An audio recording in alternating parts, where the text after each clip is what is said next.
Hey, salut à tous! Aujourd'hui, petite présentation particulière. Je vais présenter différents petits accessoires que j'utilise au fur et à mesure de mes chantiers, ou que ce soit à la maison ou que ce soit à l'extérieur. C'est des petits accessoires pour le bon bricoleur du dimanche, mais en soi, c'est des petits accessoires qui peuvent faciliter la vie quand on n'a pas suffisamment d'expérience dans le métier. Donc je vous présente ça et on se retrouve tout de suite. Alors, avant toute chose, pour commencer, sachez que tout ce que je vous présente là, si vous recherchez quelque chose, je vous mets les liens en description sous la vidéo. Ça vous permettra de retrouver facilement du coup les outils que je vous présente, les petits accessoires. Et en cas de besoin, vous n'hésitez pas, vous me posez des questions en commentaire et je prendrai plaisir à y répondre. En attendant, on n'hésite pas, on s'abonne à la chaîne et on commence. Donc du coup, je vais vous présenter des choses par étapes. On commence par les petites choses basiques. Oui, on ne change pas de marque, on reste toujours un peu sur les mêmes. Une petite lumière, ça dans une caisse à outils, c'est toujours valable quand vous allez faire des petites broutilles dans des petits coins sombres et obscurs. Et du coup, ça permet au moins d'avoir un petit éclairage. Ça, c'est une petite lampe sympa, ça éclaire très bien. C'est sur batterie. Et au moins, vous êtes tranquille si vous n'avez pas de lumière quelque part.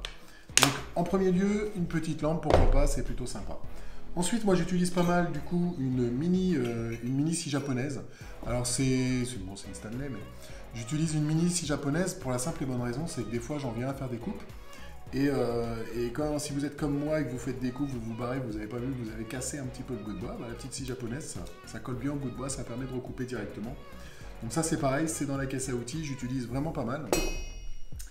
Dans la suite des choses, quand on fait un peu de bois ou quoi que ce soit, du placo ou même n'importe quoi qui a besoin d'être poncé, moi j'utilise plus trop les papiers abrasifs parce que les papiers abrasifs ça voit un rein et on finit toujours par en plier 4 ou 5 avant de pouvoir finir de poncer ce qu'on a à poncer. Du coup je suis passé aux éponges.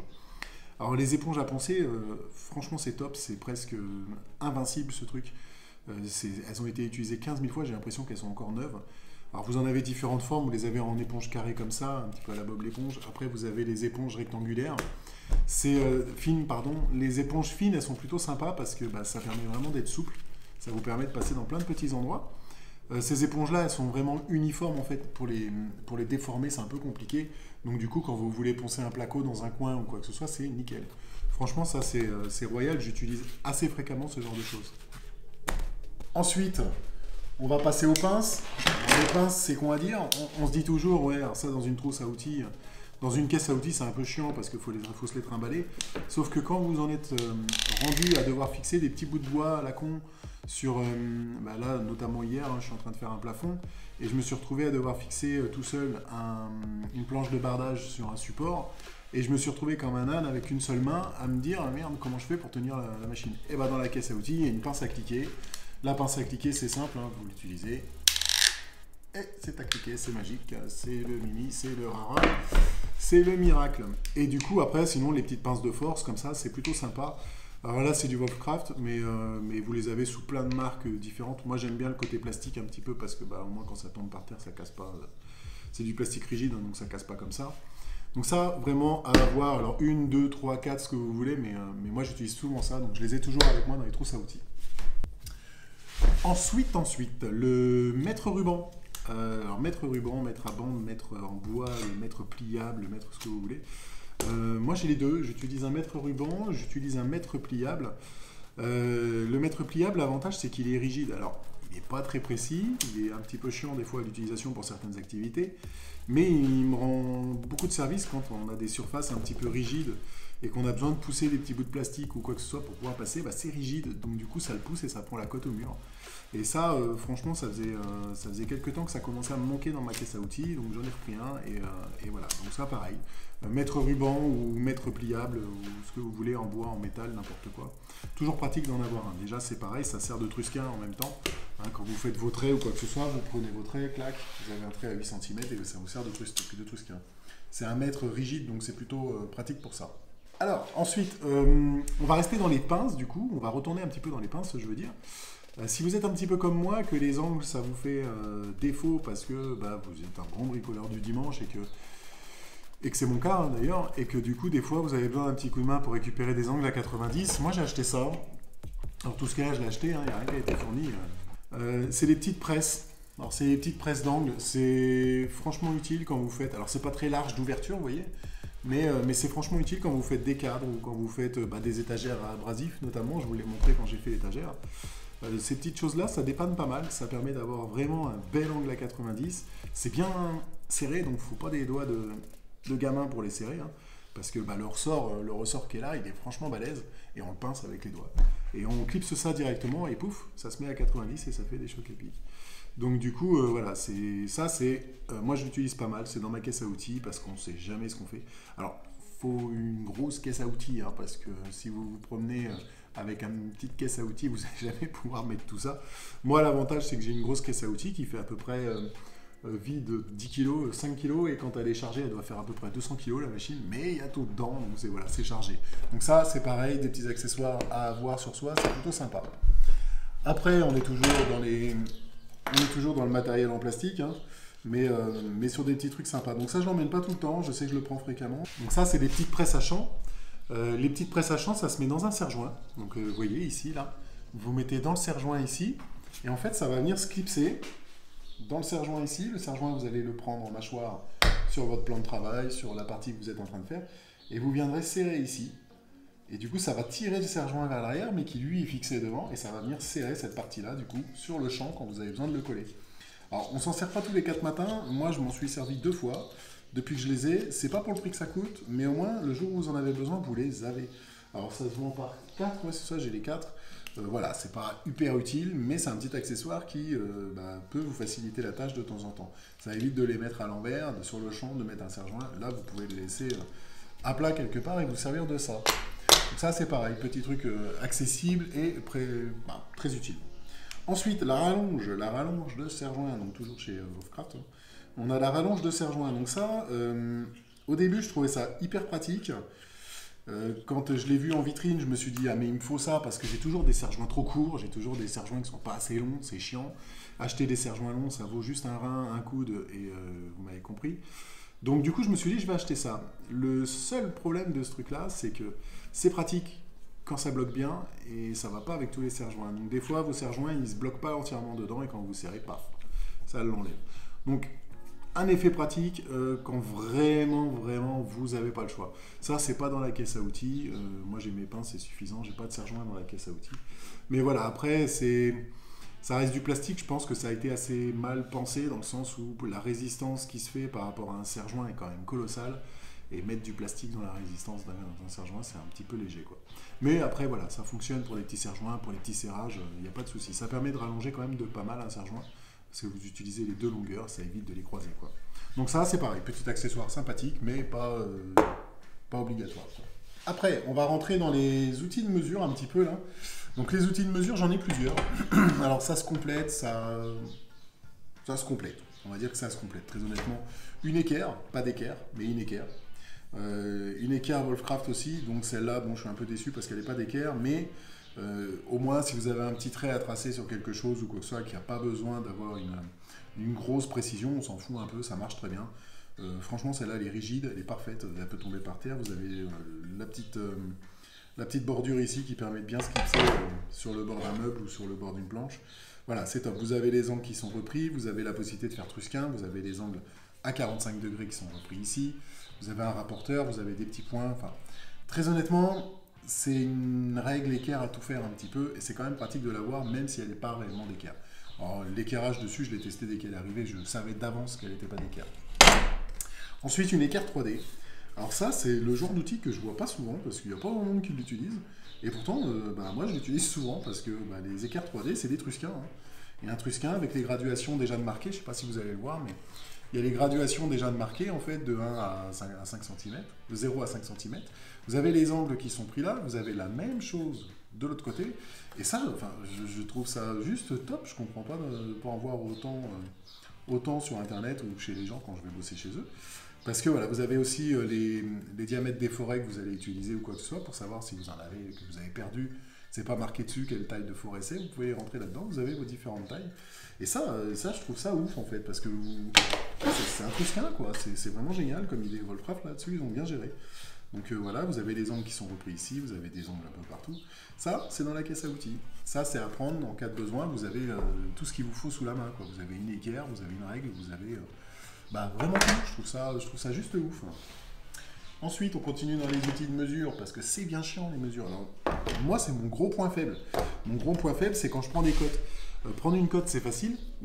Ça, là-dessus, il y a le maître qui fait son boulot correctement.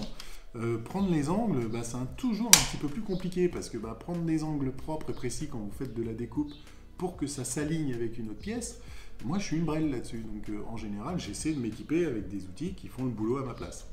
Alors des fois on a des outils qui font bien le boulot mais on ne sait pas les utiliser, c'est à peu près mon cas sur 50% des outils d'angle que j'ai. Ou soit on a des outils hyper simples qui sont plutôt sympas à utiliser, et là je vais vous présenter la fausse équerre. La fausse équerre qui est dans une caisse à outils depuis 1960 et elle est ressortie il n'y a pas longtemps. Parce que j'utilisais plus de fausse équerre, parce que c'était chiant, c'est pas pratique, c'est pas pratique, c'est un grand mot, c'est pratique pour celui qui l'utilise, mais c'est pas pratique pour celui qui ne sait pas quand l'utiliser. Donc du coup, fausse équerre, la fausse équerre vieille comme le monde, en métal, toute rouillée, toute niquée, mais elle fonctionne parfaitement. Et elle donne encore des faux angles, donc il n'y a pas de souci là-dessus. Seul reproche que j'aurais à faire à ce genre de fausse équerre-là, c'est déjà leur grande taille, et puis leur petit papillon. Le petit papillon, en fait, il est en bout d'équerre, là.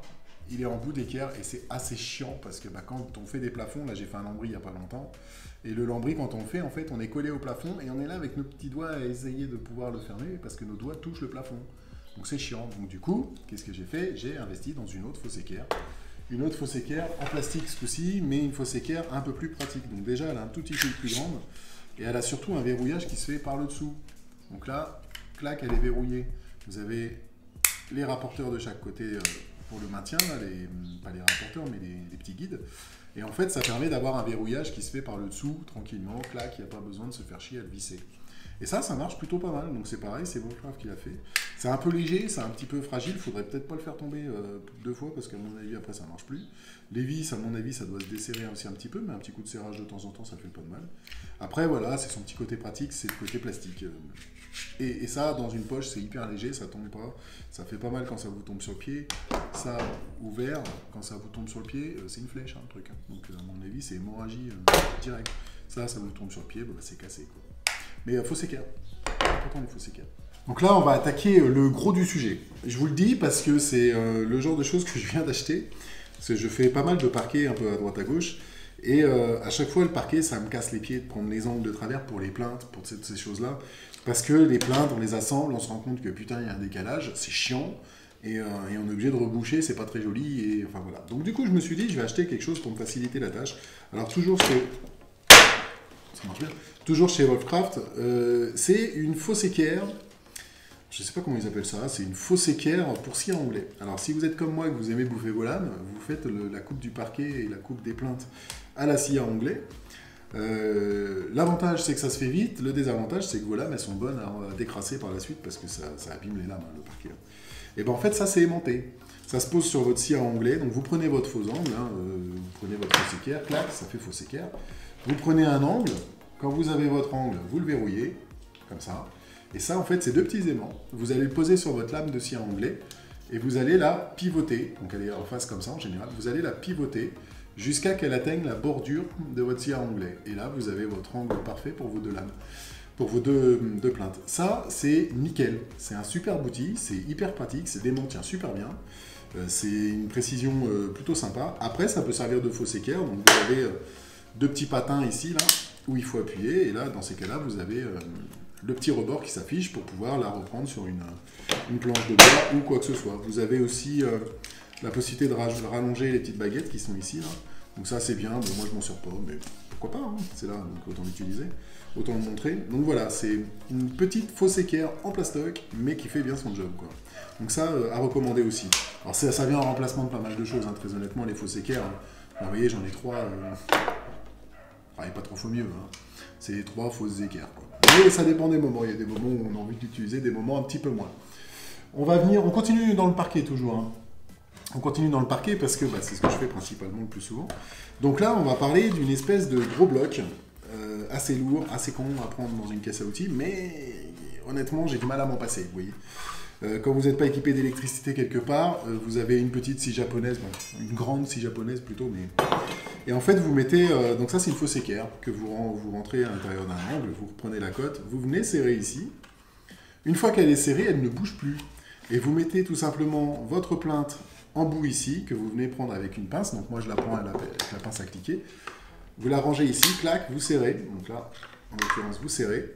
Et elle ne bouge plus. Et en fait, ce que vous faites, c'est que vous venez simplement passer votre scie japonaise à l'intérieur des petites barres métalliques et vous venez couper. Donc ça ne bouge pas, il n'y a pas d'espace. C'est nickel, ça guide, c'est plutôt parfait. Et ça vous fait la même coupe ici et ici. Ce qui fait que quand vous assemblez vos plaintes, à un moment donné, en fait, paf, elles vont être nickel chrome. Ça va être impec. Ça, c'est un outil que je viens de découvrir. J'ai fait sur le dernier parquet que j'avais à faire. Et franchement, je me dis, mais pourquoi j'ai pas acheté ça avant? Parce que ça, il n'y a pas de courant dans les pièces. Bah ça, c'est nickel, quoi. Vous avez les angles qui sont affichés.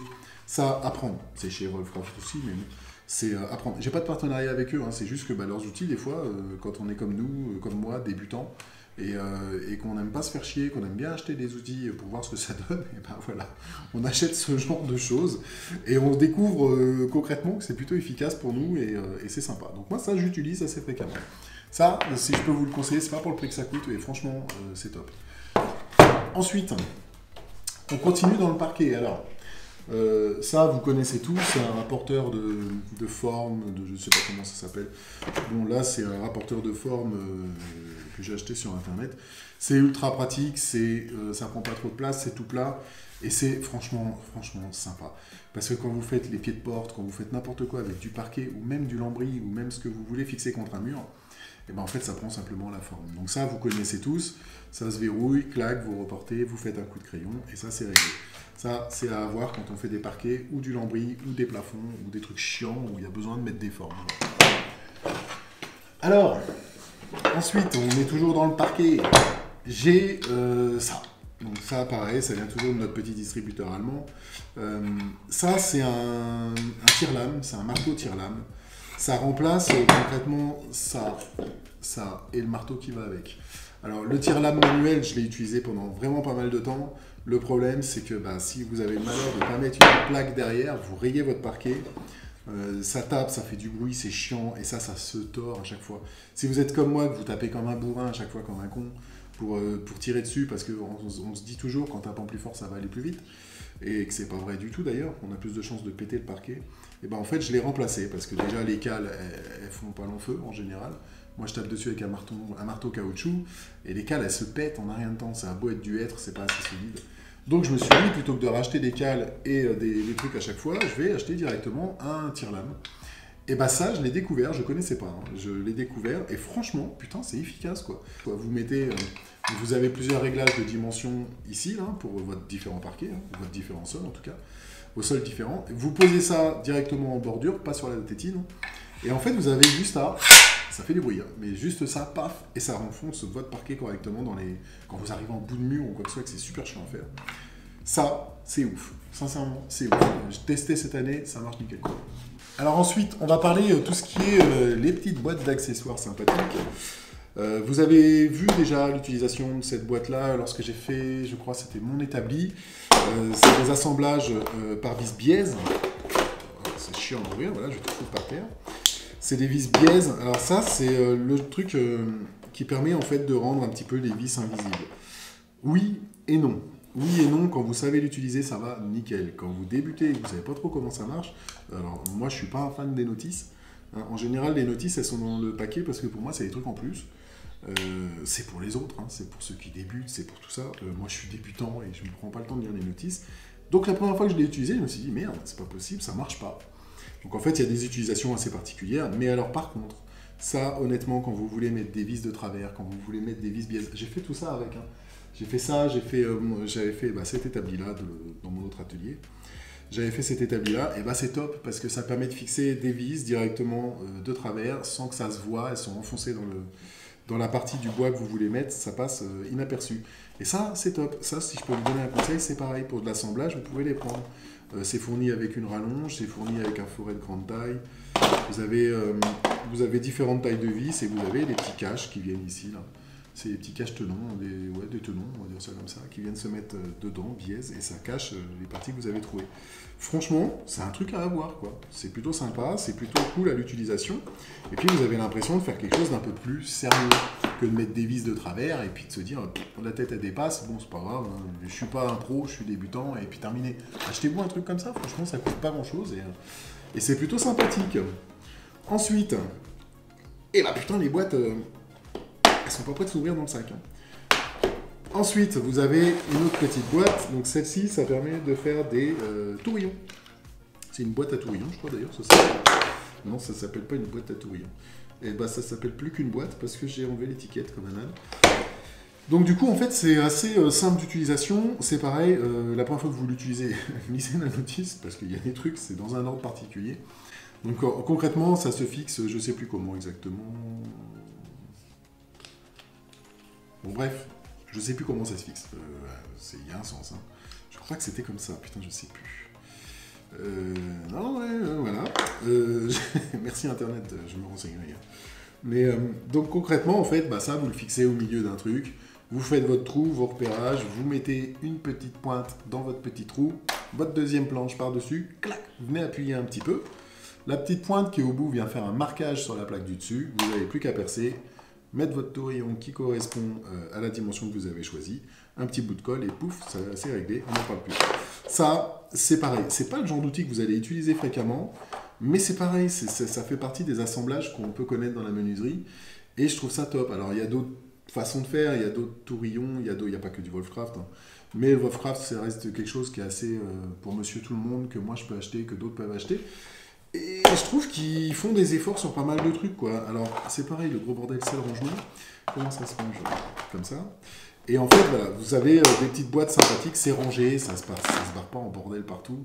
Enfin, moi, je trouve ça top. Ça s'empile les unes sur les autres, c'est mignon tout plein. Et voilà, donc ça, c'est à avoir aussi dans votre atelier, ou quand vous partez faire des petites choses à droite à gauche, ou quand vous avez des petites constructions à faire. Ça, c'est à prendre. Bon, tout ça, mis bout à bout, ça fait beaucoup de choses quand même, mais c'est des petits accessoires. Alors, il y en a encore une panoplie, il y en a encore plein à voir, il y a plein de trucs que je ne vous parle pas. Enfin, ma caisse à outils, elle est là, vous voyez, elle est là, elle est pleine de trucs à gogo là-dedans, des trucs que j'utilise assez fréquemment, que j'aime bien avoir sous le coude quand j'en ai besoin. Tout ça ne rentre pas dedans, hein. Il faut de temps en temps faire le tri de sa caisse à outils et emmener ce qu'on a besoin, parce que sinon, bah, vous n'avez pas fini d'avoir des caisses à outils, hein, pour tout emmener, pour n'utiliser que quelque chose de temps en temps. Donc voilà, c'est un petit format présentation. Je voulais vous faire ça parce que justement, c'est des petits trucs que j'utilise quand vous voyez mes vidéos, c'est des petits trucs que j'utilise de temps en temps quand je suis à l'extérieur. Et je trouvais sympa de montrer un petit peu ce qu'il y avait qui pouvait se faire pour nous faciliter la tâche, à nous les bricoleurs du dimanche, qui ne savons pas faire des choses comme on voit dans les vidéos, des trucs super propres, super carrés. Bah là, ça nous aide un petit peu en fait, ça participe à la bonne montée de notre fabrication, la bonne chose. Et du coup, voilà, j'ai pensé que vous en faire part, ça pouvait être une bonne idée. Donc n'hésitez pas, tout ce que vous retrouvez ici, c'est en lien dans la description. Vous pouvez les acheter directement via le lien, vous pouvez les acheter, alors il y a d'autres marques, hein, il n'y a pas que ceci. N'hésitez pas à vous abonner, c'est important quand même. Et puis bah voilà, on se retrouve très bientôt pour une nouvelle vidéo. Alors la prochaine vidéo, je vais essayer de taper dans le perfo. Donc le perfo Bosch Pro que j'ai pas mal de trucs à faire avec, je vais en profiter, je vais vous faire un petit détour là-dessus et puis faire une petite vidéo sympa. Voilà, si vous avez aimé la vidéo, bah, vous me likez la vidéo. Si vous aimez la chaîne, bah, vous vous abonnez, c'est important. Et ça mange pas de pain surtout, donc n'hésitez pas. Merci beaucoup à tous de m'avoir regardé et on se retrouve très rapidement. Bye!